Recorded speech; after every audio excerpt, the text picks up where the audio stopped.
இன்னைக்கு நமக்கு பச்சை தக்காளி வச்சு ரைஸுக்கு கூட சாப்பிட்ற போல் ஒரு கறி எப்படி செய்கிறோன்னு பார்க்கலாம். முதல்ல இந்த பச்சை தக்காளியெல்லாம் கட் பண்ணி எடுக்கிறேன். இதுக்கு தேவையான பொருட்கள் என்னன்னு பார்க்கலாம். 1 கப்பு தேங்காய், ஒரு 2 டீஸ்பூன் தனியா, 5 மிளகா, கொஞ்சம் கருவேப்பிலை, ஒரு 5-6 பல்லு பூண்டு, சின்ன வெங்காயம் 5, கொஞ்சம் ஜீரகம் 1/2 ஸ்பூன், பிறகு மஞ்சள் தூள் வேணும். இப்போ நான் இதெல்லாம் வறுத்தெடுக்கிறேன்.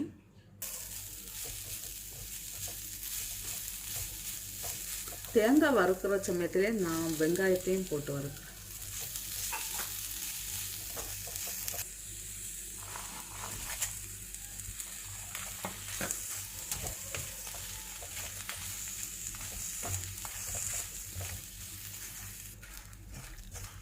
இது இப்போ ஃப்ரை ஆன போதும். இது ஆறின பிறகு அரைச்செடுக்கலாம்.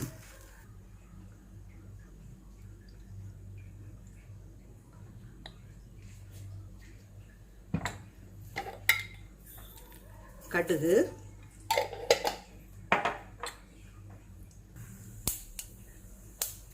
வெந்தயம், கொஞ்சம் சின்ன வெங்காயமும் கருவேப்பிலை.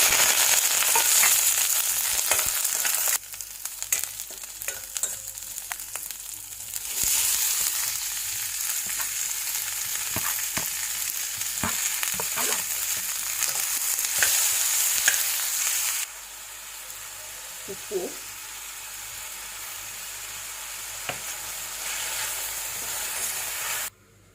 இது கூட கொஞ்சம் மஞ்சள் தூள் போட்டு இதை தண்ணி விட்டு அரைச்செடுக்கலாம்.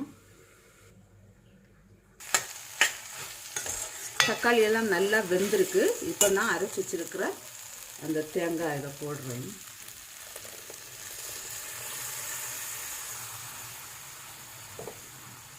தேவையான அளவு தண்ணி.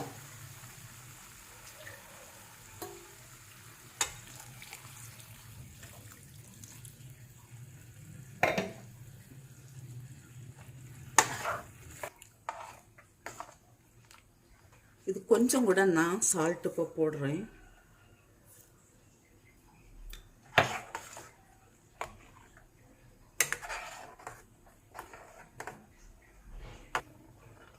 கறி ஆயாச்சு. நான் இப்போ ஸ்டவ் ஆஃப் பண்ணுறேன். டேஸ்டியான பச்சை தக்காளி குழம்பு ரெடியாக இருக்குது. இது ரைஸுக்கு கூட நல்ல டேஸ்ட்டாக இருக்கும். நீங்களும் இது போல் செய்து பாருங்கள். செய்து பார்த்து உங்களுடைய கருத்துக்களை தெரிவிங்க.